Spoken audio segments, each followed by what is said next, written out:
Hello everyone, welcome back to Katyayan academy. Guys, आज आपका जो टॉपिक है basically moving charges and magnetism का, ठीक है। तो इस पर बेस्ड जो भी आपके इम्पोर्टेंट जो भी डेरिवेशन है वो सारे हम लोग ट्राई करेंगे, ठीक है। और उसमें कौन कौन से केस पॉसिबल हैं, किस किस टाइप से क्वेश्चन पूछा जा सकता है, वो सारे क्वेश्चन हम कराएंगे, ठीक है। तो चलिए स्टार्ट करते हैं बच्चों। अगर बात की जाए कि जैसे पिछले टॉपिक्स जो भी हमने आपको पढ़ा रखा है वो सारे के सारे टॉपिक्स से आप जो भी डाउट्स आपके बन रहे हैं वो सब के सब आप भेज सकते हो और पूछ सकते हो, ठीक है। आपके अदर भी कोई भी डाउट हो, कहीं का भी कोई ऐसा न्यूमेरिकल मिल रहा हो, कोई क्वेश्चन अगर आपको समझ में नहीं आ रहा हो, आप पूछ सकते हो, ठीक है। तो चलिए स्टार्ट करते हैं। First of all Biot-Savart law, इसका डिटेल डिस्कशन हम लोगों ने ऑलरेडी बोर्ड बूस्टर के जो वीडियोज हैं उसमें हमने कर रखा है, बट यहाँ पर हम आपको शॉर्ट फॉर्म में बता रहे हैं कि किस तरीके से क्वेश्चन इस पर पूछा जा सकता है, क्या क्या पॉसिबिलिटीज हो सकती हैं, ठीक है। समझिए, अगर हम बात करें first of all Biot-Savart law किसके लिए अप्लीकेबल होता है, तो ये स्मॉल ऑफ लेंथ, कोई भी करंट कैरिंग कंडक्टर हो उसमें स्मॉल ऑफ लेंथ जो कि बेसिकली डीएल लेंथ हम कंसीडर कर सकते हैं। ये जो लेंथ है बच्चों, इसे हमने डीएल लेंथ मान लिया। ये पूरा ही एक लेंथ है करंट कैरिंग कंडक्टर का जिसमें करंट आई फ्लो हो रहा है, और इस डीएल लेंथ के वजह से हमें अगर मैग्नेटिक फील्ड फाइंड करना हो, समथिंग डिस्टेंस यहां से अगर हमने बोला सर ये आर डिस्टेंस पर पी पॉइंट पर हमें मैग्नेटिक फील्ड फाइंड करना हो, आप क्या करोगे? आपको सिंपल सा बायोट-सावर्त लॉ के अकॉर्डिंग आप फॉर्मूला डिराइव करोगे, और आपसे क्या पूछा जाएगा कि derive equation of Biot-Savart law, ठीक है। तो आप कैसे डिराइव करोगे? इस स्मॉलेस्ट डीएल लेंथ के वजह से जो मैग्नेटिक फील्ड होगा वो भी स्मॉलेस्ट होगा, इस वजह से इस मैग्नेटिक फील्ड के साथ डी यूज करते हैं। याद रखना, इस डीबी जो होता है वो डायरेक्टली प्रोपोर्शनल होता है करंट के आई, और ये जो डीएल है यानी कि जितना ज्यादा लेंथ बढ़ता जाएगा उतनी ही ज्यादा मैग्नेटिक फील्ड होगी, ठीक है। तो आप क्या बोलते हो? आई डीएल, ओके। अब समझना, ये स्मॉलेस्ट डीएल, यहां से जो लेंथ आपने लिया है, जो डिस्टेंस आपने लिया है, आर डिस्टेंस पर हमें देखना है मैग्नेटिक फील्ड। तो यहां पर जो मैग्नेटिक फील्ड बी आपको फाइंड करना है, वास्तव में ये मैग्नेटिक फील्ड डीबी होगा बिकॉज स्मॉलेस्ट लेंथ है। तो आप बोलते हो सर ये जो मैग्नेटिक फील्ड है वो डायरेक्टली प्रोपोर्शनल है आई के, डायरेक्टली प्रोपोर्शनल है डीएल के, और इनवर्सली प्रोपोर्शनल है ये जो डिस्टेंस है बेसिकली इसके स्क्वायर के। तो आप देखते हो ये 1/r ऑफ स्क्वायर, ठीक है, inversely proportional of r square. आप फाइनली क्या बोलते हो? Sir magnetic field dB directly proportional I dl upon r square. और याद रखना इस बात को कि ये जो करंट कैरिंग कंडक्टर है, इस करंट कैरिंग कंडक्टर में जो आपका डीएल लेंथ आपने कट किया है, इस डीएल को हम क्या बोलते हैं? Current element. करंट एलिमेंट क्यों बोलते हैं? इसमें अगर आई से मल्टीप्लाई कर दो तो ये क्या बन जाता है? Current element. बच्चों याद रखना, आई डीएल वेक्टर। आपसे यही बात पूछ लेगा कि करंट एलिमेंट क्या होता है। तो current element small of length with current is known as current element. आपसे यह पूछ लेगा कि current element is a vector quantity or scalar quantity. आपको बोलना है कि it is a vector quantity and its direction in the direction of current, okay. तो आप बोलोगे आइडियल वेक्टर, और इनके बीच में जो एंगल बन रहा है बेटा थीटा, तो ये साइन थीटा के डायरेक्टली प्रोपोर्शनल होता है। तो आपने क्या देखा? DB directly proportional to I dl sine theta upon r square, ठीक है। इसके बाद आप बोलते हो सर डायरेक्टली प्रोपोर्शनल हटाओ, एक कांस्टेंट लगाओ। यहां पर एक कांस्टेंट हम यूज करते हैं, और उस कांस्टेंट का नाम अगर सपोज हमने के रख दिया, तो इस के की वैल्यू क्या है? म्यू नॉट अपॉन 4 पाई। जहां पर म्यू नॉट क्या है? म्यू नॉट क्या चीज है? Permeability of free space. यानी कि फ्री स्पेस में हमें क्या देखना होता है? परमेबिलिटी। और वो जो परमेबिलिटी होती है वो बेसिकली आप बोलोगे कि किसी भी स्पेस में कितना मैग्नेटिक फील्ड प्रोड्यूस हो रहा है, वो कौन परमिशन देता है? तो ये म्यू नॉट, ठीक है। और म्यू नॉट अपॉन 4 पाई की वैल्यू अगर बात करें, म्यू नॉट अपॉन 4 पाई की वैल्यू क्या होती है? 10⁻⁻⁷।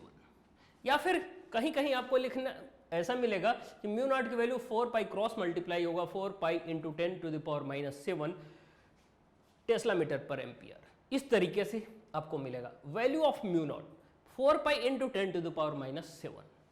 ठीक है, ये न्यूमेरिकल वैल्यू, यानी कि अगर मैग्नीट्यूड की बात की जाए तो 4 पाई इंटू 10 की पावर माइनस 7 होता है न्यूमेरिकल वैल्यू।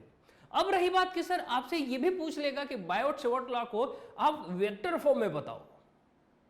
वेक्टर फॉर्म में कैसे बताओगे? सुनो, वेक्टर फॉर्म में आपको कैसे करना होगा, बिल्कुल सिंपल सी बात है। मैं आपसे एक छोटा सा पॉइंट पूछूं, A vector cross of B vector, इसकी वैल्यू क्या होती है? आप बोलोगे sir A B sine theta, ऐसा बोलते हो आप? हाँ, इनके साथ एन कैप भी आता है because it is a vector product. आपसे मैं बोलूं कि सर जब आपने देखा था dB की वैल्यू क्या थी, dB equal to mu naught upon 4 pi I d l sine theta upon r square, ऐसा कुछ था, याद करो अभी। आइडियल, देखो ध्यान से, current is not a vector quantity, ठीक है।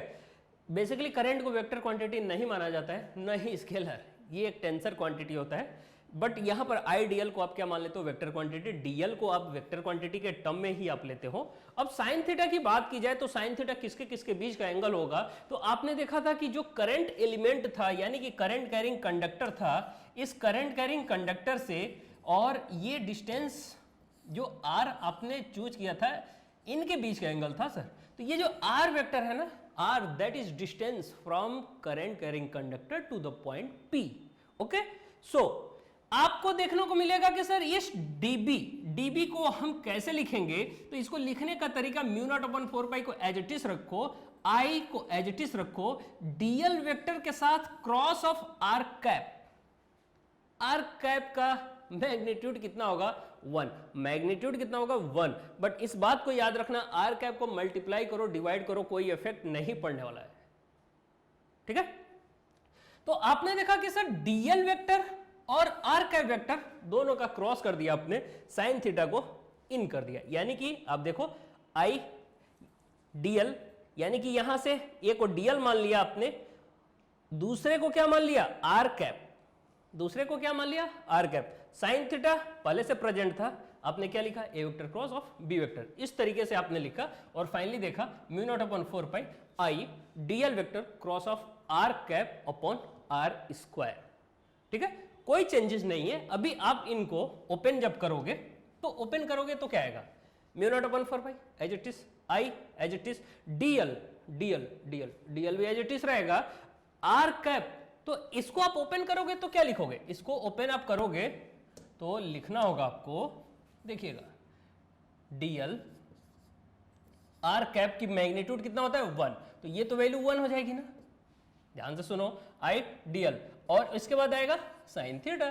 तो देखिए डीएल और साइन थीटा तो आ गया ना आपके पास, आई है ही ऑलरेडी, डीएल आ गया, साइन थीटा, तो यही तो वैल्यू होती थी mu naught upon 4 pi I DL sine theta, यही होती थी, अपॉन में आर स्क्वायर।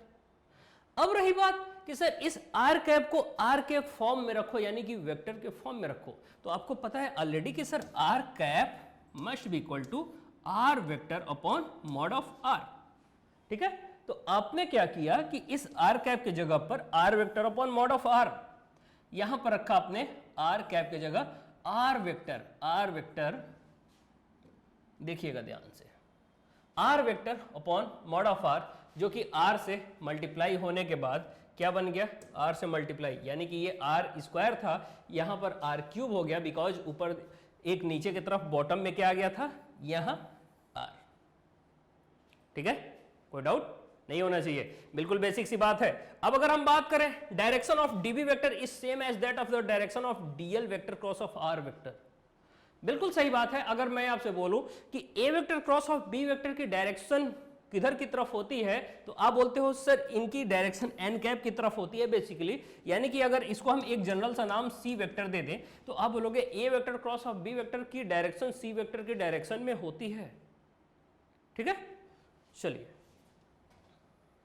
बात करते हैं magnetic field due to a straight current carrying conductor, यानी कि बेसिकली वायर होगा जिसमें करंट फ्लो कर रहा है, ठीक है, और ये इनफाइनाइट लेंथ की अगर ले लो तो फिर क्या होगा? बट यहां पर जनरल एक लेंथ हम लेते हैं, उसमें कोई लेंथ पर्टिकुलर कंसीडर हम नहीं करते हैं कि कितना लेंथ है इसका। बट हाँ, अगर कुछ भी लेंथ रहा हो और यहां पर मैं बोलूं कि सर इस करंट कैरिंग कंडक्टर से अगर सपोज r डिस्टेंस पर अगर हमें इस पॉइंट पर B मैग्नेटिक फील्ड फाइंड करना हो, ठीक है, तो यहां के लिए हमने जो डेरिवेशन बताया था, याद होगा आपको, वो डेरिवेशन हमने आपको बताया था। और हाँ, ये डेरिवेशन फाइंड करने के लिए आपने क्या किया था कि इसके इनिशियल पोजीशन से इसके फाइनल पोजीशन के और इस r डिस्टेंस से जो एंगल लेते हो वो φ1 और ये नीचे की तरफ जो एंगल लेते हो उसे φ2 बोलते थे। याद है आपको?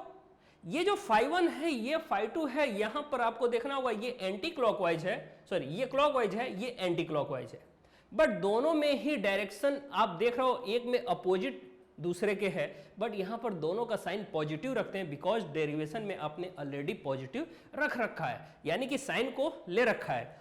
यहां पर आपने जो भी वैल्यू फाइंड किया है b equal to mu naught I upon 4 pi A क्यों लोगे?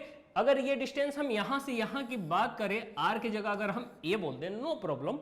खैर यहां पर आपके डायग्राम में a लिया गया है, ठीक है। तो इस पॉइंट पर आपको मैग्नेटिक फील्ड फाइंड करना था। जो मैग्नेटिक फील्ड है वो देखो आप साइन φ1 प्लस साइन φ2 के फॉर्म में है। यहां पर φ1 और φ2 आपको चेंज नहीं करना है, यानी कि आपको ये नहीं सोचना है कि सर φ1 अगर हम नीचे की तरफ जा रहे हैं तो इसको माइनस का φ1 ले ले, ऊपर की तरफ जा रहे हैं तो φ2 ले ले, यानी कि पॉजिटिव का। तो ऐसा कुछ नहीं करना आपको, इस बात को ध्यान देना। यहां पर डायरेक्शन भले ही अपोजिट हो बट साइन आपको पॉजिटिव ही रखना है, ठीक है। तो आपका फार्मूला बेसिकली जो बन के आता है वो बहुत ही इंपॉर्टेंट फार्मूला होता है, mu naught I upon 4 pi A sign φ1 plus sign φ2। इसका डिटेल डिस्कशन हम लोग ऑलरेडी बोर्ड बूस्टर में कर रखे हैं। इस पर बेस्ड कैसे न्यूमेरिकल पूछेगा ये हम आपको बताना चाहते हैं। चलिए समझते हैं। अगर हम बात करें, देखिएगा, ये तो मान लो करंट कैरिंग कंडक्टर था जिसमें करंट कितना फ्लो हो रहा था, I।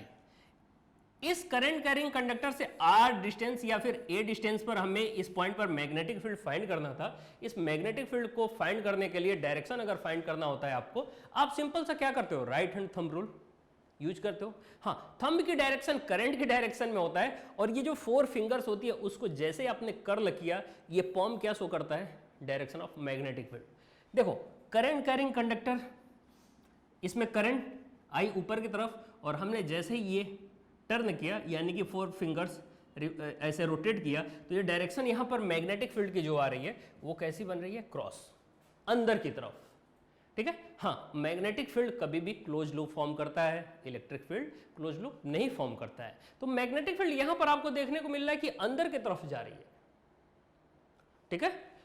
बट अगर मैं आपसे पूछूं कि इस पर सर बेस्ड कैसे कैसे एप्लीकेशन दिए जा सकते हैं, कैसे कैसे क्वेश्चन पूछा जा सकता है, तो समझते हैं। सपोज आपसे एक डायग्राम दे दे, अगर मुझसे बोला जाए पेपर बनाने को तो मैं तो ऐसा ही क्वेश्चन एक बनाऊंगा। मान लो ये इनफाइनाइट तक जा रहा है और ये माइनस का इनफाइनाइट तक, करंट कितना फ्लो हो रहा है, आई।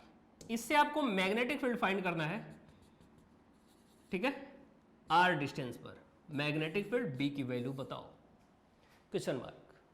आपसे ऐसा क्वेश्चन पूछ ले कि इनफाइनाइट लेंथ है, स्ट्रेट वायर है, करंट कैरिंग कंडक्टर है, इसमें हमें बताओ मैग्नेटिक फील्ड की वैल्यू क्या होगी। आप सिंपल सा बोलोगे कि सर ऐसा है कि यहां पर जो मैग्नेटिक फील्ड की वैल्यू होगी, आप सिंपल सा यही फार्मूला अप्लाई करो। बट मैं आपसे पूछूं सर ये जो इनफाइनाइट तक जो जाएगा, यानी कि लाइन ड्रॉ करेंगे जहां पर एंगल φ2 बनता था और एक नीचे की तरफ जो लाइन आएगी वो φ1 अगर बन रहा था इन केस, तो हम यहां पर φ1 φ2 की वैल्यू क्या रखेंगे, आपको ये सोचना है।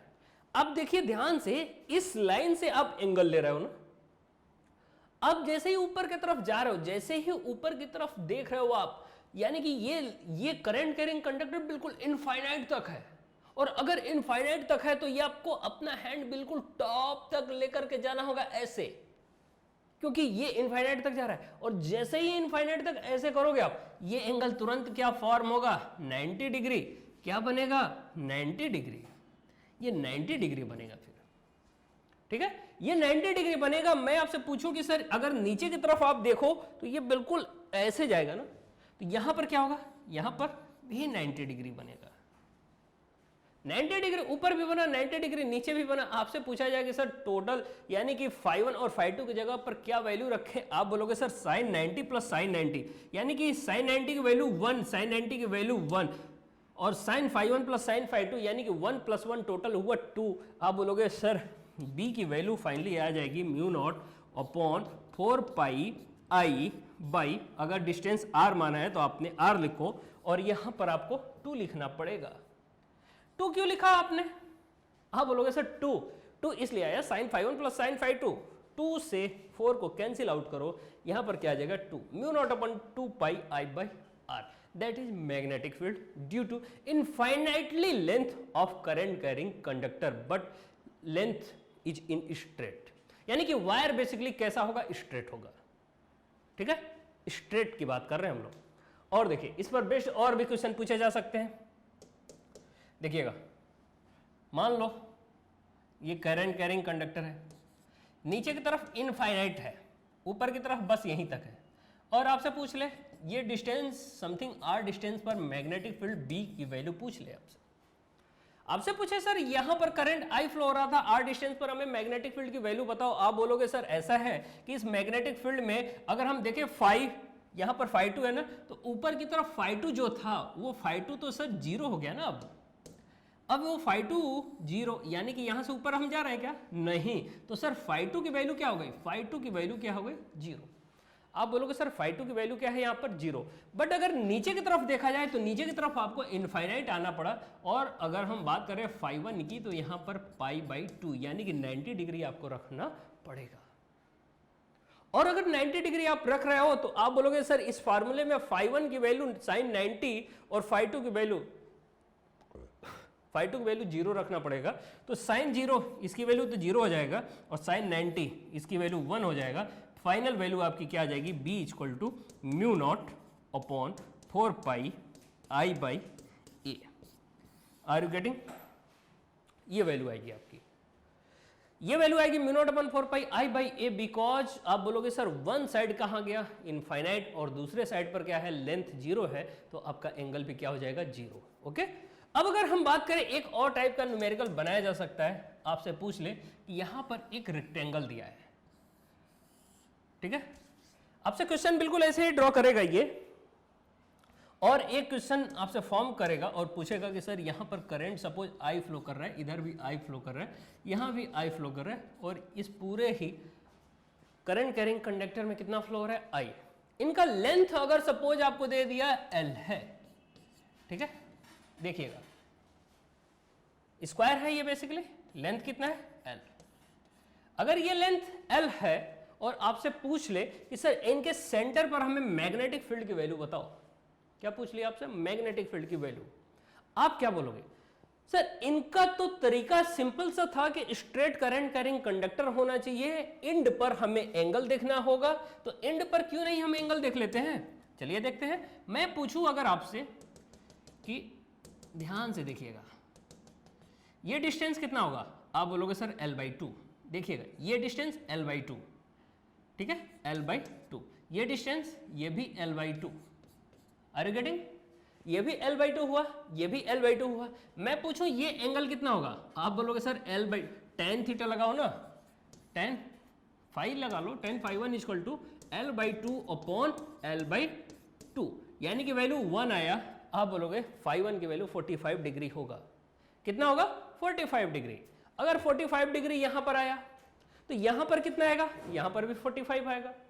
क्यों? क्योंकि सर L/2 ये है और L/2 ये है, तो एंगल कितना आ गया? 45। हमें देखने को मिला सर अगर मैग्नेटिक फील्ड इस लेंथ के वजह से, यानी कि एक नंबरिंग अगर आप दे दो A, B, C and D, तो AB लेंथ के वजह से मैग्नेटिक फील्ड अगर आपको फाइंड करना है, आप बोलोगे sir B equal to mu naught upon 4 by I upon इस डिस्टेंस को क्या लोगे? L/2। Are you getting? ये डिस्टेंस क्या होगा बेटा? L/2। मैं पूछूं सर एक की जगह L/2 आपने रख लिया, करंट I फ्लो हो रहा था, I आपने रखा, साइन φ1 की जगह पर क्या रखोगे? आप बोलोगे सर यहां पर π/4, जो कि बेसिकली कितना था? 45 डिग्री। Are you getting? सोच लो, π/4, यस π/4, यानी कि 45 डिग्री आपको रखना पड़ेगा। तो आप यहां पर φ1 की जगह भी π/4 रखोगे, φ2 की जगह भी π/4 रखोगे, तो आपने क्या देखा बेसिकली, b की वैल्यू क्या आ जाएगी, μ0/4π I/L/2, L/2 यहां पर आप रखोगे, L/2, 2 ऊपर चला गया, नो प्रॉब्लम।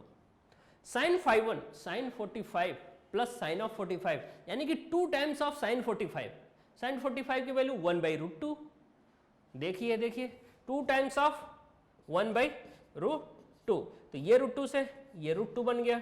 तो फाइनली वैल्यू क्या आ गई, b = μ0/4π I/L 2√2। एक बात और ध्यान देना है, ये केवल और केवल ए बी लेंथ के वजह से है। आपसे पूछा गया है पूरे स्क्वायर के वजह से, यानी कि पूरे स्क्वायर के लेंथ की वजह से आपसे मैग्नेटिक फील्ड पूछा गया है सेंटर पर, क्या होगा, तो एक ए बी हो गया as it is B C C D and D ए।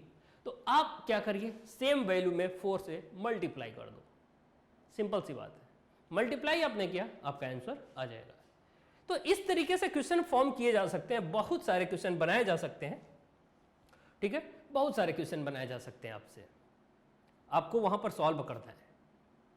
ये न्यूमेरिकल बेस्ड इस पर आता है, आपको करंट दे दिया 2 एम्पियर समथिंग, कुछ भी लेंथ दे दिया 2 सेंटीमीटर, तो ये सारी बातों को आपको ध्यान में रखना है। अब अगर हम बात करें if a straight wire is infinitely long, तो यही तो बातें हमने बात की थी अभी, यही तो बातें हमने बताया था आपको।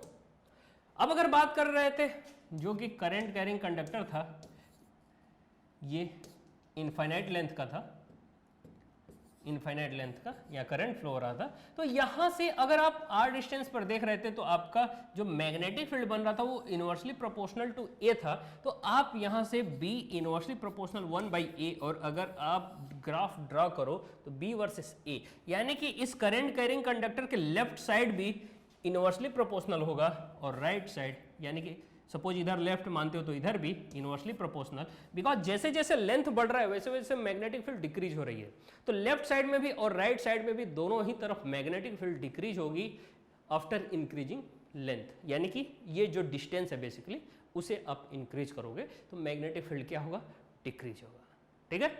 तो ये बात आपको क्लियर है, क्लियर है। चलिए कुछ बातें और बात करेंगे हम लोग, magnetic field due to a circular loop carrying current, यानी कि कोई सर्कुलर लूप हो उसके वजह से मैग्नेटिक फील्ड हमें देखना है। तो आपसे मैं बता दूं, पहले तो ये लूप हम फॉर्म करते हैं, मान लो ये करंट फ्लो हो रहा है, तो अगर ये करंट फ्लो हो रहा है तो इसके वजह से मैग्नेटिक फील्ड की वैल्यू आपको फाइंड करनी है। तो आपको पता है कि अगर सेम करंट की डायरेक्शन है, इस साइड से देखते हो तो आपको क्लॉकवाइज हो सकता है दिख रहा हो, बैक साइड से देखते हो एंटी क्लॉकवाइज दिखता है, ठीक है। तो मैग्नेटिक फील्ड आपको इसके सेंटर के एक्सिस पर हमें देखना है बेसिकली, ठीक है। तो ये जो एक्सिस पर आप देखोगे मैग्नेटिक फील्ड, वो मैग्नेटिक फील्ड की जो वैल्यू फाइनल वैल्यू आती है आफ्टर डेरिवेशन, आप देखो ये सेंटर था, ये क्या था, सेंटर, और यहां से हम इसके एक्सिस पर x डिस्टेंस पर, इसका रेडियस हमने क्या मान रखा है, a, क्या मान रखा है, a, x डिस्टेंस पर हमने P पॉइंट लेट किया, वहां पर मैग्नेटिक फील्ड हमें देखना है, और वो मैग्नेटिक फील्ड बेसिकली एक स्मॉलेस्ट लेंथ यहाँ कट करते हो, एक स्मॉलेस्ट लेंथ यहाँ कट करते हो, और इनसे आप मैग्नेटिक फील्ड की डायरेक्शन देखते हो, ऊपर की तरफ इधर की तरफ 2 कंपोनेंट आप लेते हो, और दोनों कंपोनेंट के बाद आप फाइनल डेरिवेशन करने के बाद आपका जो फार्मूला बन के आता है b = μ0/2 ia² plus x² to the power 3/2। यहाँ पर मैं आपसे बोलूँ कि सर a क्या चीज़ है, तो a यहाँ पर सर्कुलर लूप का रेडियस है, और x क्या है, तो इसके सेंटर से जिस पॉइंट पर मैग्नेटिक फील्ड देखना है उसके एक्सिस की डिस्टेंस है, ठीक है। अब रही बात कि सर इस पर डेरिवेशन हमने ऑलरेडी बोर्ड बूस्टर में कराया है, डेरिवेशन काफ़ी इंपॉर्टेंट है, उसको आपको अच्छे से देखना है। हाँ, इस पर बेस्ड न्यूमेरिकल कैसे पूछा जाएगा आपसे, वो सारी बातें हम करेंगे। इस पर कौन कौन से केस पॉसिबल हैं, ये सारी बातें हम लोग करते हैं। तो चलिए बात करते हैं बच्चों, जैसे अगर मान लो मैं यही बात आपसे पूछ लूँ कि सर ये जो पॉइंट P है उसको बिल्कुल लेकर आओ पास में, और O पर ला करके रख दो, यानी कि अब हमें मैग्नेटिक फील्ड कहाँ देखना है, इस O पर। अगर O पर मैग्नेटिक फील्ड आपको देखना है तो इस बात को ध्यान रखना कि x की वैल्यू क्या बन जाएगी, 0। जैसे ही x की वैल्यू 0 होगी, आप बोलोगे सर इस इक्वेशन में 0 रखो, इस इक्वेशन में आपको x के जगह पर क्या रखना होगा, 0। अब जैसे ही 0 करोगे, magnetic field B equal to क्या आ जाएगा, म्यू नॉट अपॉन 2, देखिए I as it is, a square as it is upon a square plus x square की वैल्यू क्या हो जाएगी, 0। और आपने देखा पावर में क्या बच जाएगा, 3/2। ये 2 से एक 2 कैंसिल आउट हो जाएगा। Are you getting? 2 से 2 कैंसिल आउट हो जाएगा। उसके बाद अगर पूछा जाए आपसे पूछा जाए ये 2 से 2 कैंसिल आउट हो गया, बचा कौन, 3। a टू द पावर 3 है यहाँ पर और ऊपर क्या है, a टू द पावर 2। यहाँ से स्क्वायर ये 3 कैंसिल आउट, फाइनली b की वैल्यू क्या आ गई, mu naught upon 2a i, ठीक है, ये वैल्यू बचेगा आपका। देख लो, इसमें कोई डाउट नहीं होना चाहिए, यही वैल्यू बचेगा। कब? ये बेसिकली आप बोलोगे सर करंट कैरिंग एक लूप है जिसके सेंटर पर मैग्नेटिक फील्ड फाइंड करना है। अभी नेक्स्ट स्टेप में आपको देखने को भी मिलेगा। चलिए यहां पर पहले हम लोग देखिए, ये वैल्यू है at the centre O x equal to 0। इस वजह से मैग्नेटिक फील्ड की value B equal to mu naught I upon 2a की वैल्यू होगी। ये आपसे पूछा जाता है कि करंट कैरिंग सर्कुलर लूप के सेंटर पर मैग्नेटिक फील्ड की वैल्यू कितनी होती है, आपको बताना होगा कि B equal to mu naught I upon 2a। इस पर बेस्ड और भी ढेर सारे कंसेप्ट बन सकते हैं, वो अभी हम आपको बता रहे हैं। अब थोड़ी सी बात अगर और करें, जैसे मान लो ये आपका लूप था और इस लूप के सेंटर से x डिस्टेंस पर ये कितना था, r था, या फिर a ले लेते थे आप, a लिखते थे, a ही लिखो, ज़्यादा बेस्ट होगा, a लिखा आपने।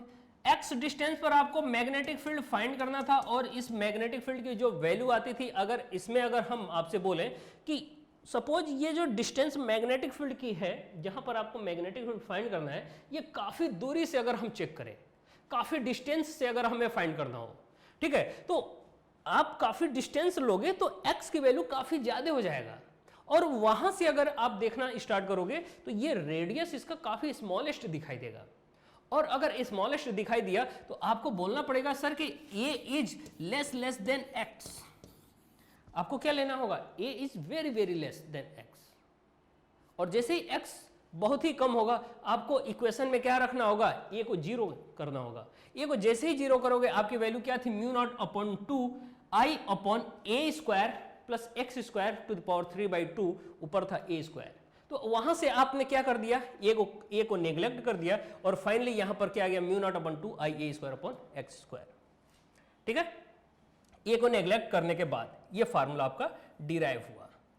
फाइनली अगर हम बात करें अब B eight the centre of the loop, यानी कि वही बात हुई, सेंटर पर आपसे पूछा जा रहा है और सेंटर पर फाइंड करने के लिए आपके पास फार्मूला डिराइव होने के बाद क्या रहा था, B equal to mu naught upon 2 I/a, B equal to mu naught upon 2 I/a, ये फार्मूला आ रहा था। ठीक है, बट कभी कभी आपसे कुछ और तरीके से पूछ लिया जाएगा मैग्नेटिक फील्ड, फिर आप क्या करोगे। जैसे मैं आपसे बोलूं कि आपसे अगर ये पूछ ले मैग्नेटिक फील्ड, ये करंट कैरिंग कंडक्टर दे दिया और बोल दे कि इनके सेंटर पर बताओ मैग्नेटिक फील्ड B की वैल्यू क्या होगी। आपसे ऐसे पूछ ले मैग्नेटिक फील्ड की वैल्यू क्या होगी, क्या बताओगे आप, कैसे फाइंड करोगे। मैं आपको एक कंसेप्ट दे रहा हूं, बहुत ही बेसिक सा, बहुत ही इंपॉर्टेंट, ध्यान से सुनना। देखिए B इक्वल टू, याद रखना, म्यू नॉट अपॉन 4 पाई, ठीक है, I अपॉन, हाँ, I that is current flowing in wire. इससे जो भी डिस्टेंस, सपोज ये r डिस्टेंस है तो r डिस्टेंस पर mu naught upon 4 by I upon r। इसके बाद यहां पर लिखना फाई, क्या लिखना, फाई। ये फाई क्या चीज है सर, ये फाई इस सेंटर पर कितना एंगल फॉर्म कर रहा है। फॉर एग्जांपल अगर मैं आपसे पूछूं कि ये पूरा सर्कुलर, अगर ये पूरा सर्कुलर लूप होता तो आप क्या बोलते, आप बोलते सर ये टोटल एंगल कितना फॉर्म हो रहा है, टोटल एंगल 2 पाई। तो इस फाई के जगह आप क्या रखते, 2 पाई। जैसे ही आप यहां पर 2 पाई रखते हो, याद करो 2 पाई जैसे ही आप रखते हो, 2 पाई से ये 4 pi cancel out, two times में, तो वैल्यू क्या आ गई mu naught upon two I by R. देखिए mu naught upon two I by R, R की जगह ए तक है, यहाँ पर रेडियस ए ले रखा है, तो देखिए म्यू नॉट अपॉन टू आई अपॉन ए आ गया। अब मैं आपसे पूछूं सर अगर सेमी सर्कुलर लूप हो तो फिर क्या करोगे आप? सिंपल सा तरीका, आप बोलोगे सर फाई की जगह अगर ये केवल रेड वाली सेक्शन हो, रेड वाले सेक्शन है, तो आप फाई की जगह कितना लोगे? पाई। कितना लोगे? पाई। तो आप जैसे ही पाई लोगे तो आपकी वैल्यू बी की वैल्यू क्या आ जाएगी? Mu naught upon 4 pi I upon A into pi. इस पाई से एक पाई कैंसिल, क्या बचा? Mu naught upon 4 I by A. आया बात समझ में? तो आप क्या लिखोगे? Mu naught upon 4 I by A. इस तरीके से फॉर्म किया जा सकता है, और भी ढेर सारे न्यूमेरिकल बनाए जा सकते हैं। देखिएगा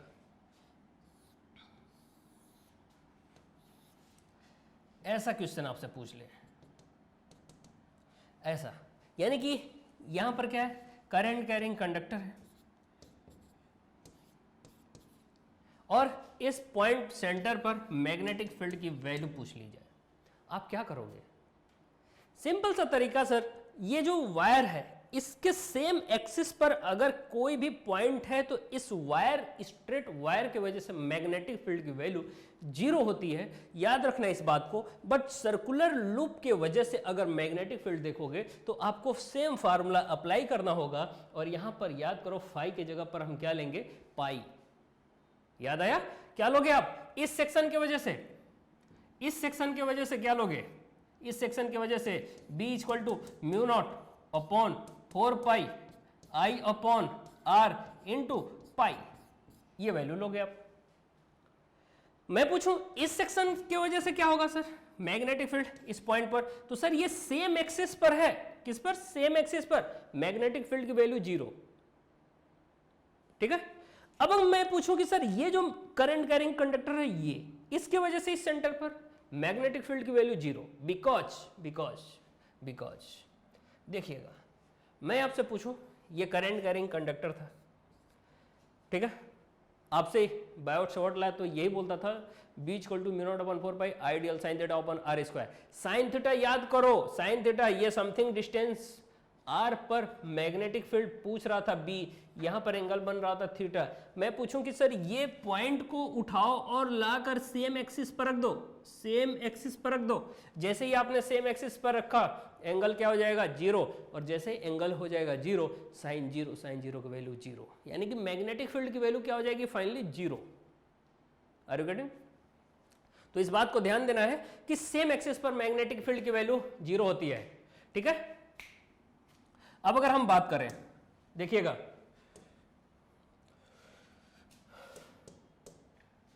इसी बंद कर दो। अब अगर हम बात करें Lorentz force, Lorentz magnetic force की बात करें बच्चों, किसकी? Lorentz magnetic force. ठीक है। लॉरेंज मैग्नेटिक फोर्स का मतलब क्या होता है कि कोई भी चार्ज अगर किसी मैग्नेटिक फील्ड में v वेलोसिटी से मूव करता है तो लॉरेंज इज अ साइंटिस्ट, उन्होंने बताया कि उस चार्ज को फोर्स फील होगा, यानी कि वो चार्ज अपने को फोर्स फील करेगा, और वो फोर्स की वैल्यू क्या होती है? F equal to q v cross of B. यानी कि ये बात हम लोग ऑलरेडी बहुत अच्छे से डिस्कशन कर रखे हैं। ठीक है। बट इस बात को भी ध्यान देना है आपको कि जो मैग्नेटिक फील्ड के अंदर अगर कोई भी चार्ज मूव करेगा तो वो मैग्नेटिक फील्ड की वजह से भी फोर्स फील करेगा। अगर वो इलेक्ट्रिक फील्ड में भी मूव करता है तो वहां पर इलेक्ट्रिक फील्ड की वजह से भी वो फोर्स फील करता है। ठीक है। तो इस बात को भी आपको ध्यान रखना है। F of m equal to q v cross of b, जहां पर v क्या है? Velocity of charge, and b क्या है? Magnetic field in which charge are moving बोल सकते हो आप। ठीक है। A current carrying conductor placed in a magnetic field experience of force which means that a moving charges in a magnetic field experiences force. इसका मतलब यह है कि अगर कोई करंट कैरिंग कंडक्टर को अगर आप मैग्नेटिक फील्ड में रखते हो तो वो फोर्स फील करता है। क्या फील करता है? फोर्स। मैं आपसे बोलूं सर अगर वो फोर्स फील कर रहा है तो क्या उस करंट के फ्लो होने की वजह से, करंट के फ्लो होने की वजह से कंडक्टर के अंदर चार्ज बेसिकली फ्लो होता है, और वो चार्ज भी फोर्स फील करता है जिसकी value F equal to q v cross B होता है। या फिर इसी को अगर हम वेक्टर फॉर्म में लिखना चाहते हैं कुछ और तरीके से, यानी कि ओपन करने के बाद, तो F of M equal to q as it is v B sine theta into n cap. हाँ, इनकी डायरेक्शन कैसे फाइंड करोगे आप? बहुत ही सिंपल सा तरीका है, फ्लेमिंग लेफ्ट हैंड रूल का यूज करो आप। कैसे? देखिए, ये लेफ्ट हैंड है, तीनों ही फिंगर को एक दूसरे के परपेंडिकुलर रखो पहले तो। इसके बाद देखिए, इसे आप ई, अच्छा याद करने का एक तरीका मैं आपको बता रहा हूं, ई एम एफ। ई क्या है? Electric current. एम क्या है? Magnetic field. ये क्या है? फोर्स। E M F. तो देखिए, हमने मान लिया कि सर ये पॉजिटिव चार्ज है। ये कैसा चार्ज है?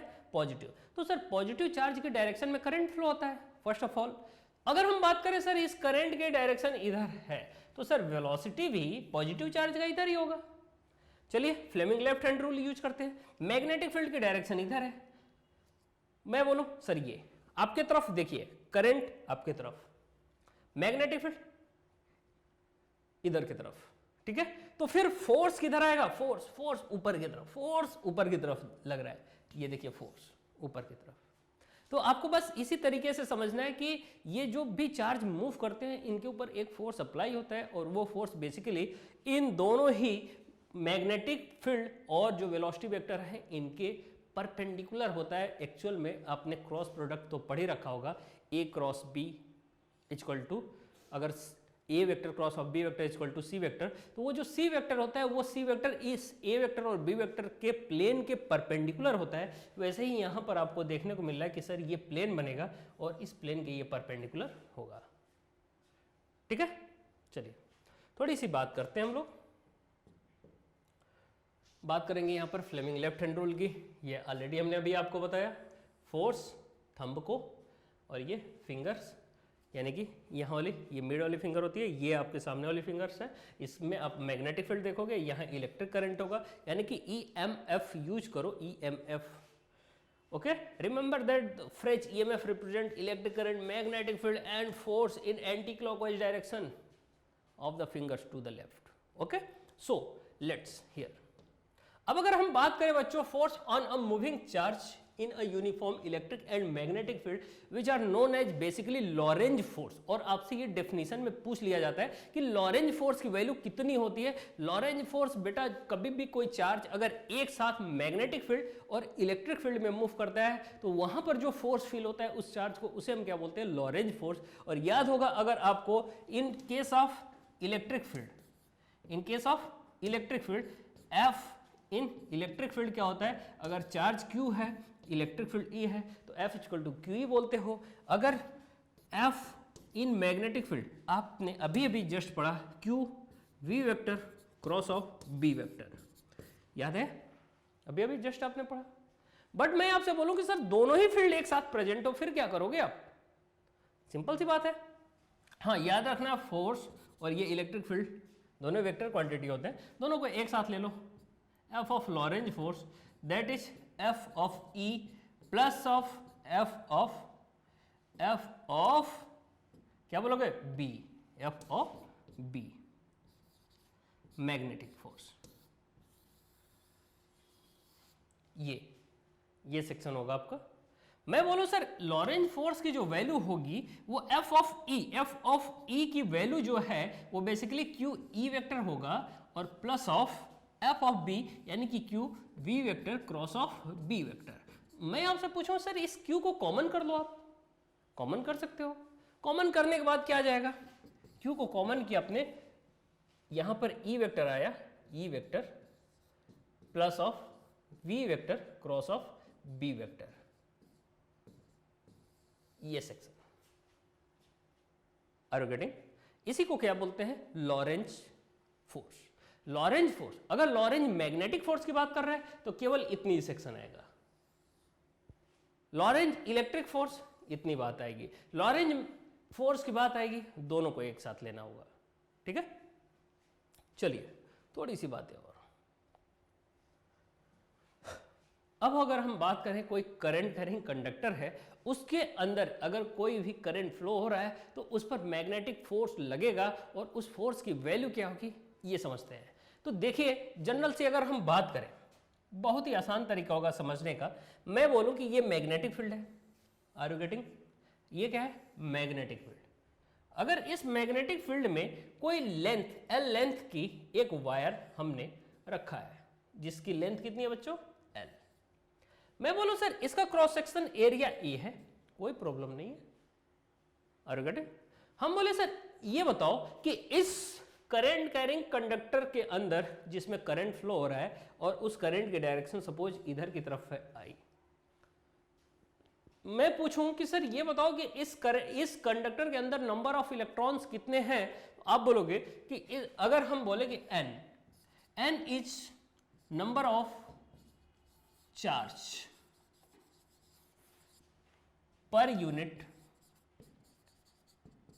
Volume, number of charge per unit volume. फिर हमारा ये कंडक्टर जो है इसका वॉल्यूम कितना है? आप बोलोगे सर एरिया इसका क्रॉस सेक्शनल एरिया ए है और लेंथ इसकी एल है, तो फिर total volume A into L, because cylindrical shape का वॉल्यूम कितना होता है? Base area into height. तो बेस एरिया ए है और हाइट एल है, तो आप बोलोगे कि volume of wire equal to A into L. अब इस एल वॉल्यूम में हमें देखना है ना कि कितने नंबर ऑफ चार्जेस हैं, तो आप बोलोगे सर ये तो यूनिट वॉल्यूम में था, बट अगर हमें एल वॉल्यूम में चाहिए तो N A L. N A L क्या चीज है? Number of charge, number of electrons in L volume, that is N A L. ये बिल्कुल वैसे ही है अगर मैं बोलूं कि 1 रुपए में 1 मैंगो, यानी कि 1 रुपए में 1 मैंगो अगर मिल रहा है, तो आप क्या बोलोगे कि सर 5 रुपए में कितने मिलेंगे? 5 रुपए में 5 मिलेंगे।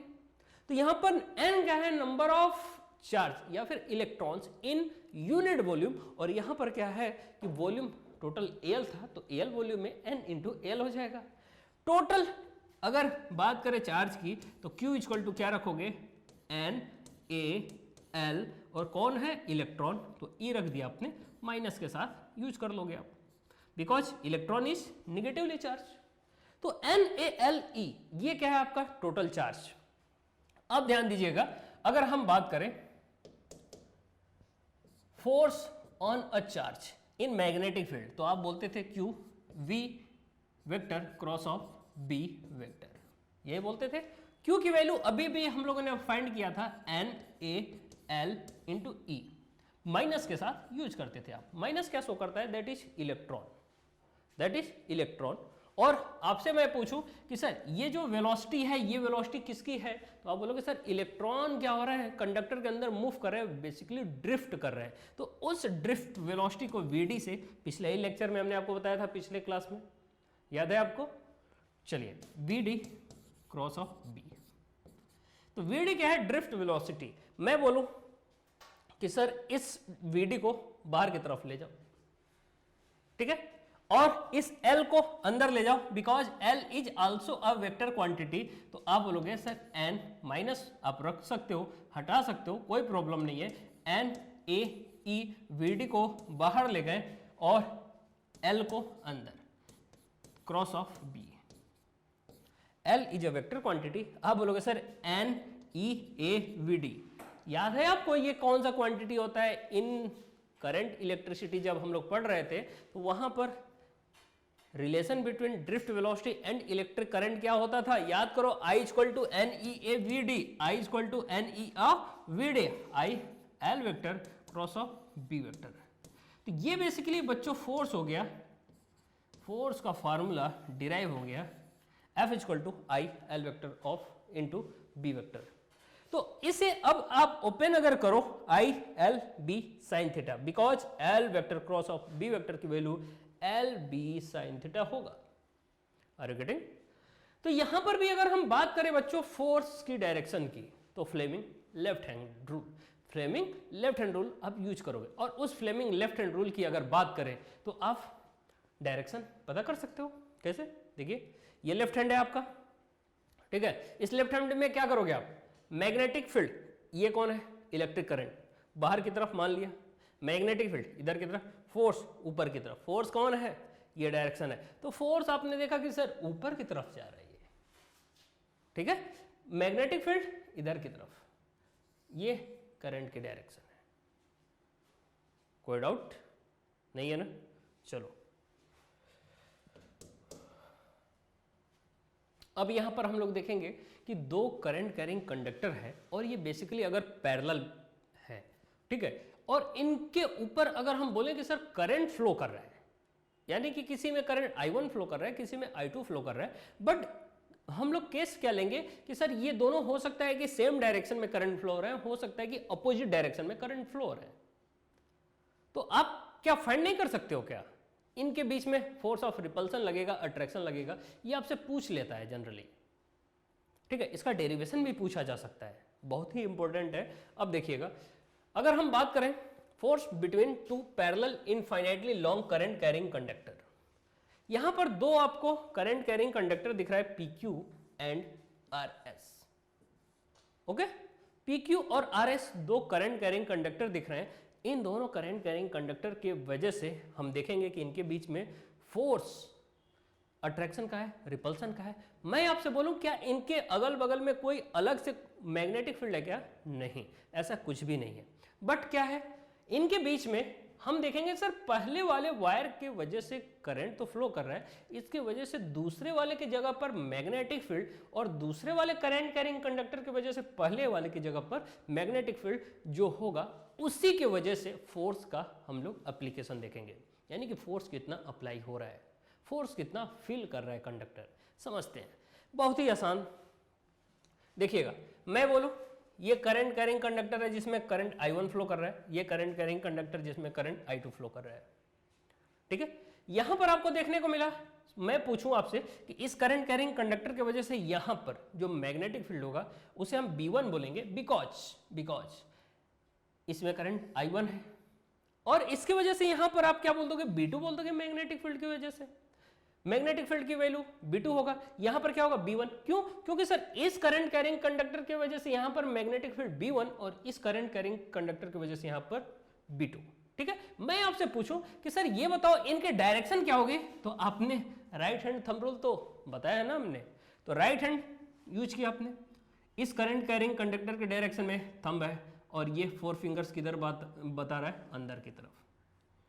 तो ये क्रॉस क्या बता रहा है कि यहां पर जो मैग्नेटिक फील्ड है पहले वाले करंट कैरिंग कंडक्टर की वजह से वो अंदर की तरफ है, और अगर हम बात करें दूसरे वाले यानी कि इसके वजह से यहां पर मैग्नेटिक फील्ड की डायरेक्शन, तो आप देखिए करंट कैरिंग कंडक्टर की डायरेक्शन ये होगा ऊपर की तरफ, ठीक है, और मैग्नेटिक फील्ड किधर है? आउटवर्ड, तो ये डॉटेड है। डॉट और क्रॉस तो आपको पता होगा, क्रॉस का मतलब इनवर्ड होता है और डॉट का मतलब आउटवर्ड, याद है। अब अगर हम बात करें सर कि इनके ऊपर मैग्नेटिक फोर्स की वैल्यू क्या होगी, ये भी पहले समझते हैं। इससे पहले डायरेक्शन देख लेते हैं। डायरेक्शन कैसे फाइंड करोगे? फ्लेमिंग लेफ्ट हैंड रूल, और अगर फ्लेमिंग लेफ्ट हैंड रूल की बात करें तो कैसे फाइंड करोगे? देखिए यहां पर पहले देख लेते हैं। Current, electric current, magnetic force, sorry EMF, electric current, magnetic field and force, EMF याद रखना। देखो E इलेक्ट्रिक करंट ऊपर की तरफ है, ऊपर की तरफ लिया। मैग्नेटिक फोर्स, मैग्नेटिक फील्ड बाहर की तरफ है, ये डॉट है ना, तो प्लेन के बाहर की तरफ, और ये करंट ऊपर की तरफ, फील्ड बाहर की तरफ, फोर्स अंदर की तरफ। फोर्स किधर है? अंदर की तरफ। देखो ध्यान से, फोर्स किधर है? अंदर की तरफ। फिर देख लो आप, देखिए ये करंट ऊपर की तरफ, करंट ऊपर की तरफ, मैग्नेटिक फील्ड सामने, फोर्स अंदर। तो ये आपका हुआ पहले वाले करंट कैरिंग कंडक्टर के ऊपर फोर्स। हाँ, इसका नाम हमने F12 रखा है। ऐसा क्यों? Force on one due to two, force on one, पहले पर फोर्स देख रहा हूं, दूसरे के वजह से, दूसरे वाले के वजह से ही फील्ड आई थी, तो उसी की वजह से फोर्स लग रहा है। अब अगर हम बात करें इसके ऊपर फोर्स की वैल्यू, तो आप देखिए मैग्नेटिक फील्ड अंदर की तरफ, करंट इधर, फोर्स ये, यानी कि ये कौन था? इलेक्ट्रिक करंट, ये कौन है? मैग्नेटिक फील्ड, और ये कौन है? फोर्स। तो देखिए ये डायरेक्शन होगा। Are you getting? तो फोर्स की डायरेक्शन किधर आ गया? यहां पर अंदर की तरफ। इसे हम क्या बोलेंगे? Force on two due to one. अब रही बात इनके मैग्नीट्यूड की वैल्यू क्या होगी, ये समझते हैं। तो आप बोलोगे sir force equal to I L B sine theta लिख सकते हो आप, आई, हाँ force on one due to two, just wait, समझते हैं, force on one due to two, यानी कि इसके ऊपर हमें फोर्स देखना है दूसरे वाले की वजह से।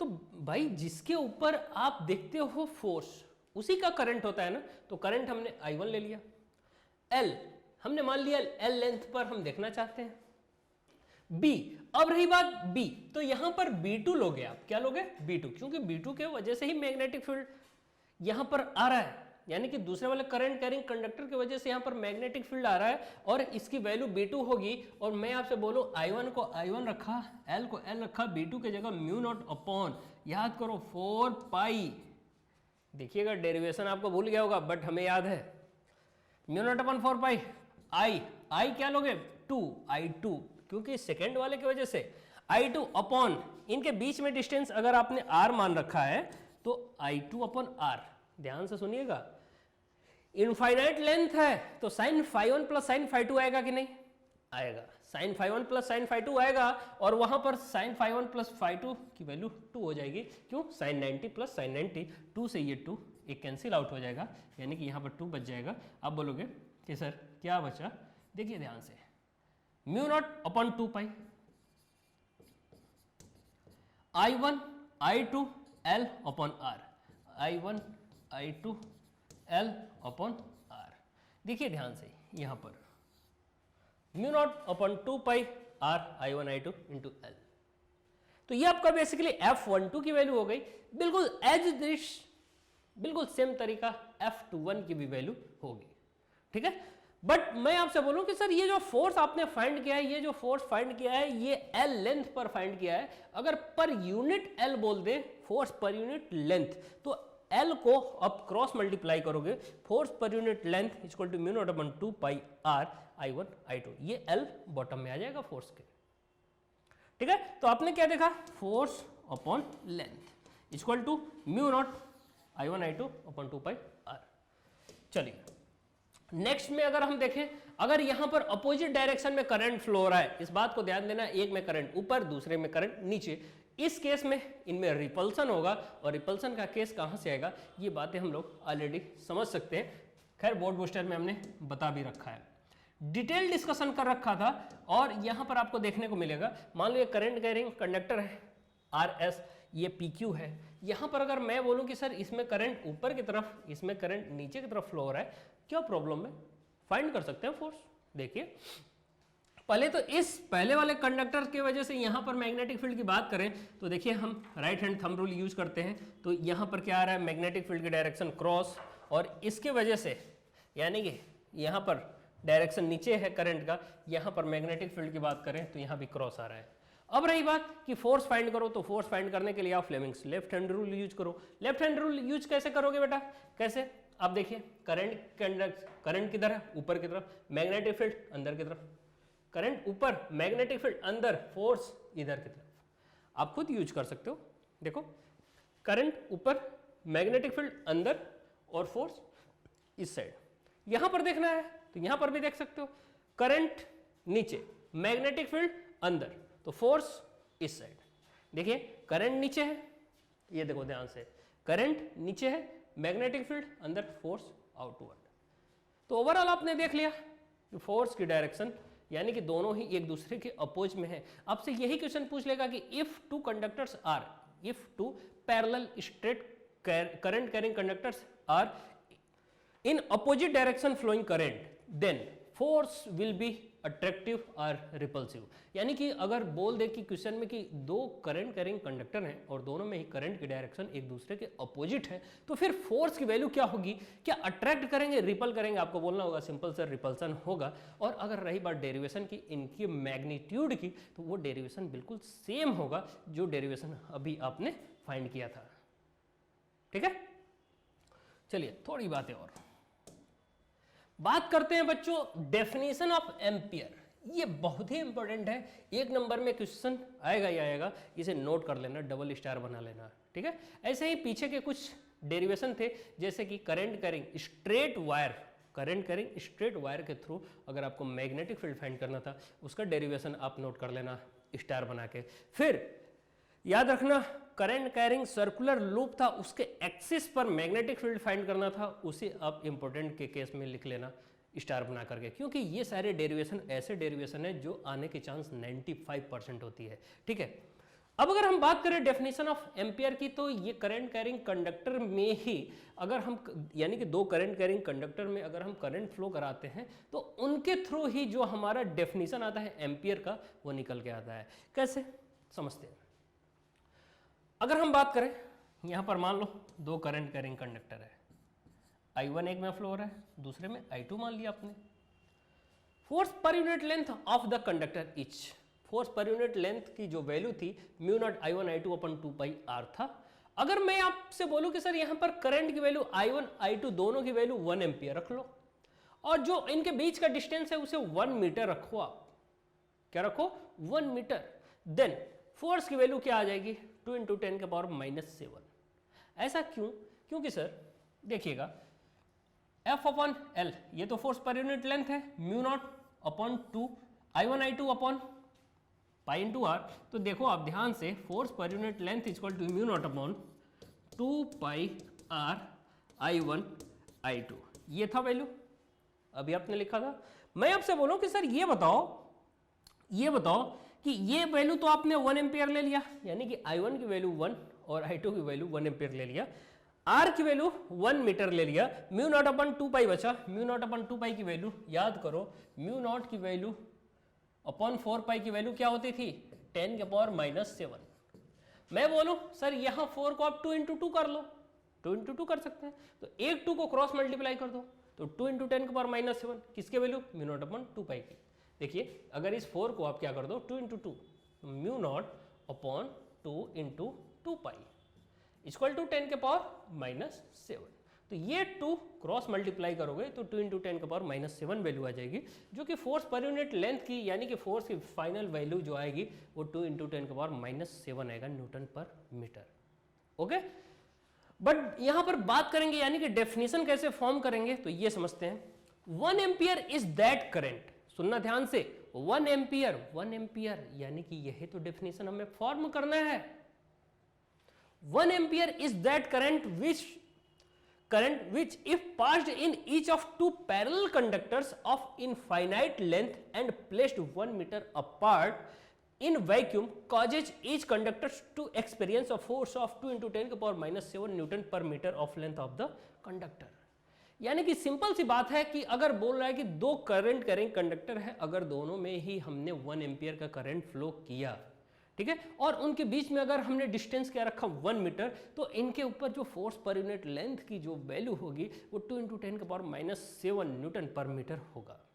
यही डेफिनेशन बनता है आपका डेफिनेशन ऑफ एम्पियर, यानी कि बेसिकली आपसे बोलेगा डिफाइन एम्पियर, 1 एम्पियर ऐसे आपसे बोल देगा, right the definition of 1 ampere. तो इस तरीके से आपको लिखना होगा, ठीक है। चलिए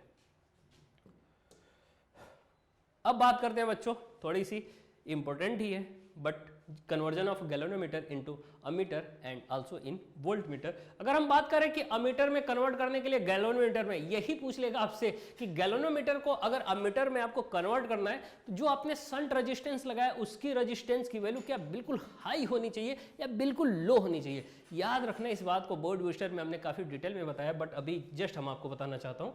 मान लो ये करंट कैरिंग कंडक्टर है, ठीक है, ये कोई करंट कैरिंग कंडक्टर है। अगर इस करंट कैरिंग कंडक्टर के अंदर हमें करंट की वैल्यू फाइंड करना होता है कि कितना करंट फ्लो हो रहा है, आप एक गैलोनोमीटर लेकर आते हो और इनके बीच में यानी कि इनके बीच में कट करते हो, और कट करके यहीं पर क्या कर देते हो बीच में, या फिर थोड़ा सा समझो, इनके बीच में एक गैलोनोमीटर ला करके लगा देते हो ऐसे, ठीक है। तो ये गैलोनोमीटर है और इस गैलोनोमीटर के अंदर हमें करंट की वैल्यू मेजर करनी होती है। अब रही बात कि इस करंट की वैल्यू स्मॉलेस्ट होगा तो गैलोनोमीटर तो बियर कर जाएगा, बट अगर इस करंट की वैल्यू काफी मैक्सिमम हो तो इस गैलोनोमीटर बियर नहीं कर पाएगा, बर्न कर जाता है, तो फिर इसको अमीटर में कन्वर्ट करना पड़ेगा। अब रही बात कि इस गैलोनोमीटर को अमीटर में कैसे कन्वर्ट करें, कैसे कन्वर्जन होगा। हाँ, तो याद रखना इस बात को बच्चों कि गैल्वेनोमीटर उतना ही करंट झेल पाता है जो कि बिल्कुल स्मॉलेस्ट हो। ज़्यादा करंट तो झेल नहीं पाएगा, यानी कि ज़्यादा करंट ये बियर नहीं कर पाता है बेसिकली। मैं आपसे बोलूं कि सर आईजी करंट तो ये बियर कर जाता है, बट अगर आईजी से ज़्यादा आई करंट अगर फ्लो हुआ तो फिर क्या होगा? इसके पैरेलल में एक शंट रेजिस्टेंस लगाते हैं बच्चों, और ये शंट रेजिस्टेंस बहुत ही स्मॉलेस्ट रेजिस्टेंस का होता है, बहुत ही स्मॉलेस्ट, लगभग टेंड करता है जीरो को। अगर आपसे पूछ लिया जाए कि अमीटर जब गैल्वेनोमीटर से अमीटर में बनाया जाता है तो शंट रेजिस्टेंस का जो यूज होता है, अगर उसे हम जीरो टेंड करा दें, जीरो मान लें, तो फिर वो गैल्वेनोमीटर से जो अमीटर बना है वो कैसा होगा? आइडियल होगा। कैसा होगा? आइडियल, जो कि पॉसिबल नहीं होता है। तो यहां पर आपने देखा सर ये शंट रेजिस्टेंस स्मॉलेस्ट लेने का क्या पर्पस था? बिकॉज अगर मैं बोलूं सर ये करंट आई आपने इधर से फ्लो कराया तो ये तो बियर करेगा ओनली एंड ओनली आईजी, लेकिन रिमेनिंग करंट नीचे आ जाएगा। रिमेनिंग करंट किधर आ जाएगा? नीचे। और करंट उधर से ही पास होना चाहती है जिधर रेजिस्टेंस की वैल्यू कम हो। तो यहां अगर रेजिस्टेंस शंट रेजिस्टेंस की वैल्यू कम होगी तो तुरंत करंट नीचे आएगा और नीचे से होकर के पास कर जाएगा। ठीक है, तो इस बात को आपको समझना होगा शंट रेजिस्टेंस स्मॉलेस्ट क्यों लिया जाता है।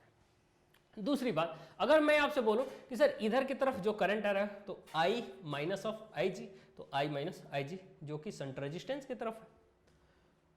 Are you getting?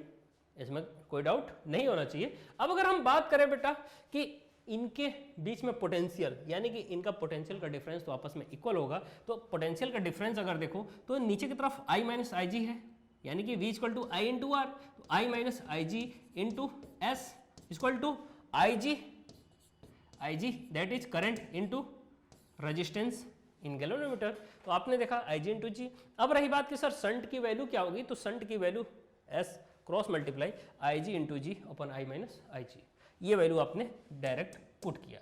अब अगर बात की जाए कि कैसे गैल्वेनोमीटर को सर वोल्ट मीटर में कन्वर्ट करते हो, तो वोल्ट मीटर में कन्वर्ट करने का सबसे अच्छा तरीका है, आप सर क्या करिए, सिंपल सा इनके साथ में ही बेसिकली एक काफी हैवी रेजिस्टेंस यूज करिए।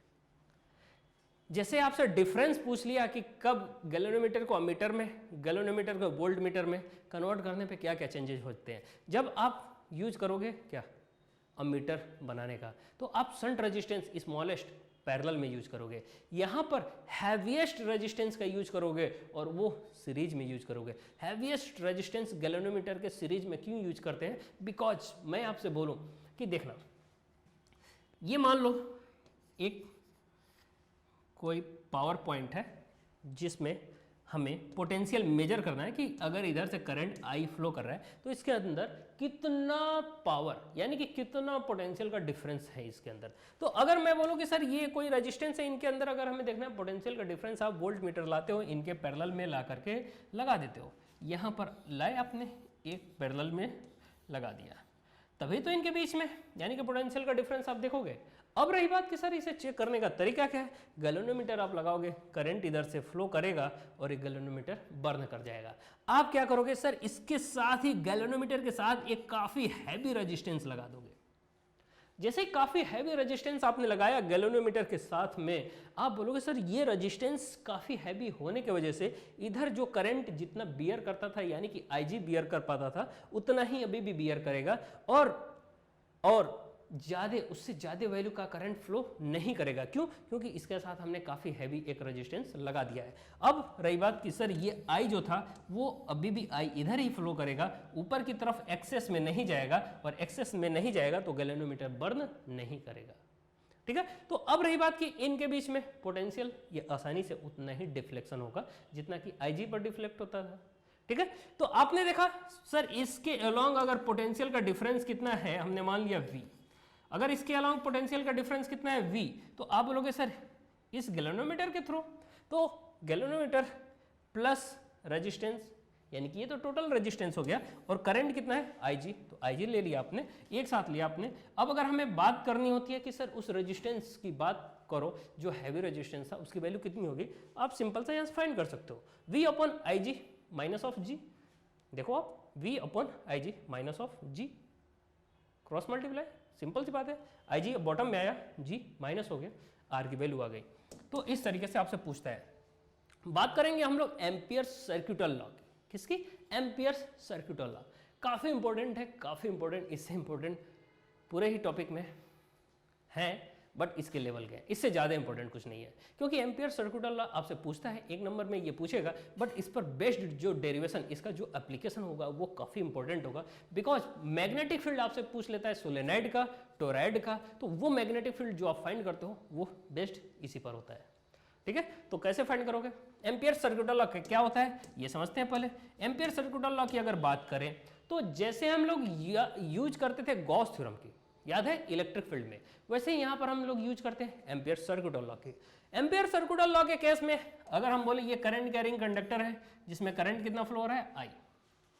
ठीक है, इसके वजह से हमें मान लो कहीं पॉइंट, किसी पॉइंट पर हमें P पॉइंट पर मैग्नेटिक फील्ड फाइंड करना है B, तो आप क्या करो सर, एक एम्पीरियन लूप ड्रॉ करो। यानी कि बेसिकली आपने क्या किया, इस करंट कैरिंग कंडक्टर को चारों तरफ से राउंड करके कवर कर दिया। क्या कर दिया? Cover up. और जैसे ही आपने कवर अप किया, आप बोलोगे सर टोटल का टोटल मैग्नेटिक फील्ड लाइंस हम इस पॉइंट पर फाइंड कर सकते हैं। और हाँ, इस बात को भी याद रखना है, एम्पीरियन लूप जो हम ड्रॉ करते हैं, हाइपोथेटिकल लूप जो ड्रॉ करते हैं, उसे हम बेसिकली एम्पीरियन लूप बोलते हैं।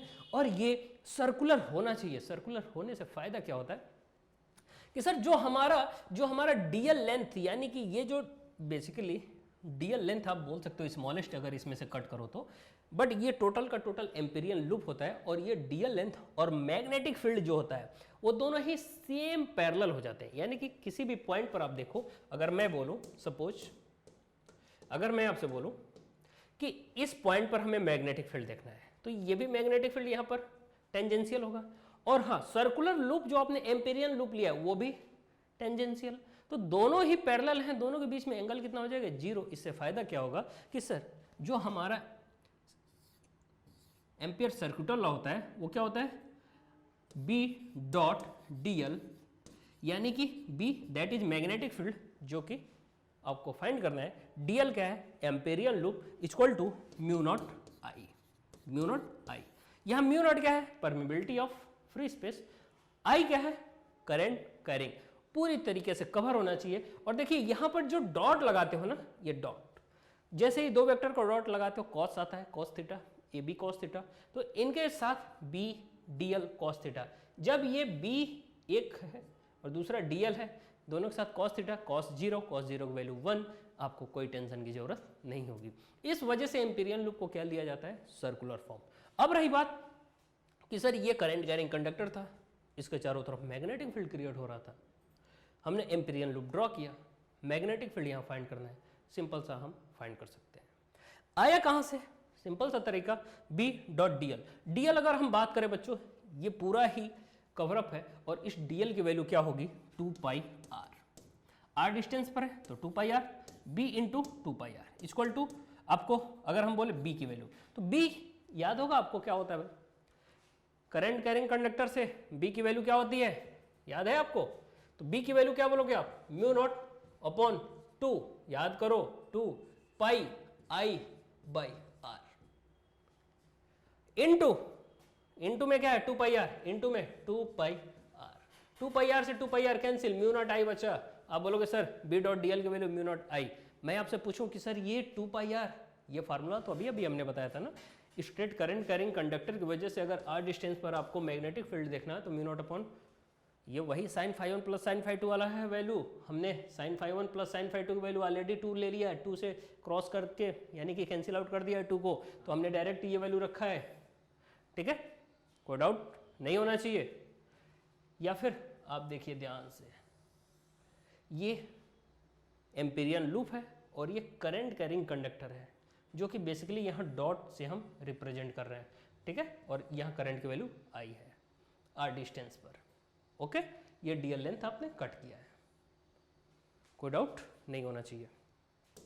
चलिए, इस पर बेस्ड आपसे जब पूछता क्या है, आपसे पूछता है सोलेनॉइड की वजह से हमें मैग्नेटिक फील्ड की वैल्यू बताओ, यानी कि उसके सेंटर पर बताओ। तो आप देखो ये सोलेनॉइड होता है, इसका डिटेल डिस्कशन हमने ऑलरेडी कर रखा है, बट यहाँ थोड़ा सा हम आपको बताना चाहूँगा कि देखिए यहाँ पर करंट कैरिंग कंडक्टर है, कंडक्टर ये चारों तरफ से वाउंड किया हुआ होता है, ठीक है, ये वाउंड किया हुआ होता है। अब अगर बात किया जाता है कि सर इनके इस एक्सिस पर हमें मैग्नेटिक फील्ड की वैल्यू बताओ, ये मैग्नेटिक फील्ड की वैल्यू बताओ, तो यही वैल्यू फाइंड करने के लिए हम किसका यूज करते हैं, एम्पीरियन सर्कुटल लॉ का।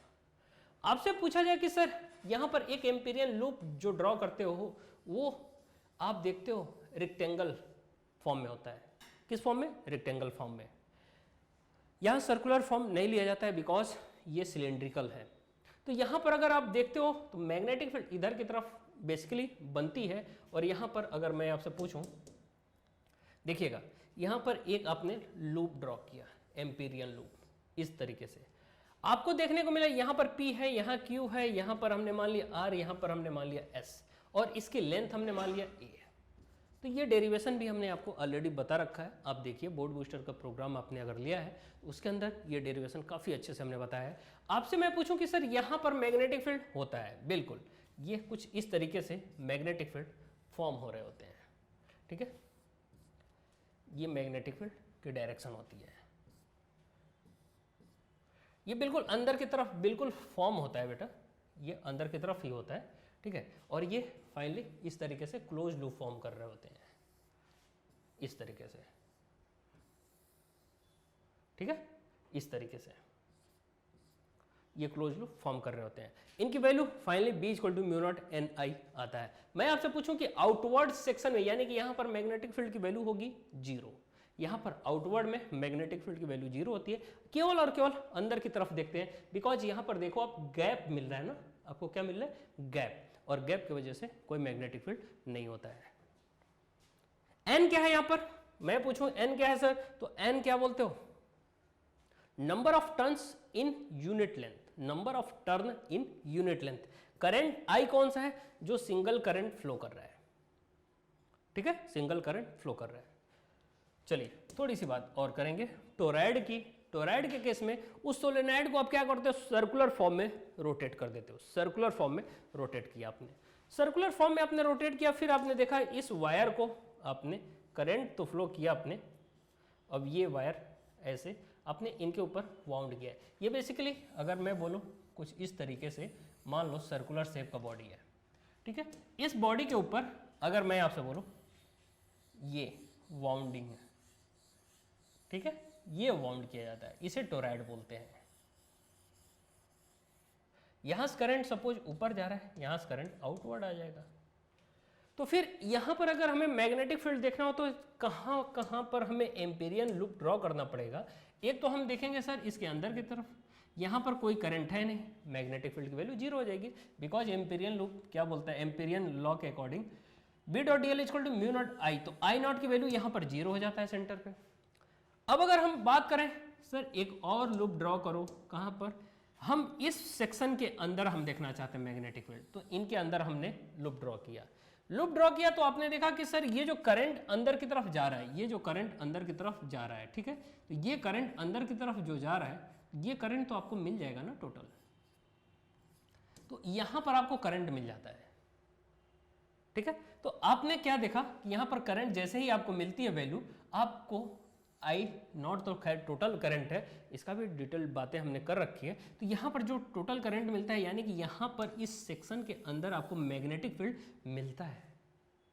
जबकि अगर हम बात करेंगे सर आउटर सेक्शन, ये थर्ड सेक्शन है, यानी कि हमें आउटवर्ड देखना है, टोरॉयड के आउटवर्ड में मैग्नेटिक फील्ड। आपसे पूछा जाए sir net current, net current आप देखो क्या, यहाँ पर देखिए ध्यान से तो आउटवर्ड आ रहा है करंट, और यहां पर देखो ध्यान से तो क्रॉस हो रहा है, यानी कि अंदर जा रहा है, इधर से करंट आ रहा है, यानी कि बेसिकली ऐसे वायर है ना, तो एक में करंट आ रहा है और दूसरे में जा रहा है, तो यहां पर पॉजिटिव अगर मानो, यहां पे नेगेटिव मानना पड़ेगा, क्योंकि एक से मैग्नेटिक फील्ड अगर आउटवर्ड आ रहा है तो सपोज इस तरीके से मैग्नेटिक फील्ड क्रिएट हो रहा है, और अगर अंदर की तरफ जा रहा है तो उससे opposite direction, net magnetic field क्या हो जाएगा, 0। तो आपको देखने को मिलेगा केवल और केवल मैग्नेटिक फील्ड इसके सेक्शन के अंदर ही होता है, ठीक है, इस सेक्शन के अंदर ही होता है मैग्नेटिक फील्ड, न ही आउटवर्ड और न ही इनवर्ड। आपसे यही पूछ लेगा कि टोरॉयड के सेंटर पर मैग्नेटिक फील्ड की वैल्यू कितनी होती है, 0, आउटवर्ड 0, हाँ इन द सेक्शन, सेक्शन के अंदर μ0 NI। आई क्या है? Current in a single wire, ठीक है। ये टोटल करंट है आई नॉट। आई नॉट क्या है? टोटल, यानी कि लूप में जो करंट फ्लो कर रहा है, आई आई आई आई सबको जोड़ने के बाद आई नॉट बना है। ओके, तो आज के लिए बस इतना ही हम लोग रखेंगे। नेक्स्ट लेक्चर में आप और भी ढेर सारे जो भी क्वेरी है आपकी, आप पूछ लिया करो प्लीज। आप, हमें ऐसा लगता है कि आप लोगों में किसी का भी क्वेरीज नहीं आती, बहुत कम बच्चों का आता है क्वेरीज, तो आप पूछोगे, वो सारी बातें हम लोग बताएंगे। और हाँ, नेक्स्ट लेक्चर में हम लोग मैग्नेटिज्म एंड मैटर की बात करेंगे। आज के लिए बस इतना ही। All the best, thank you.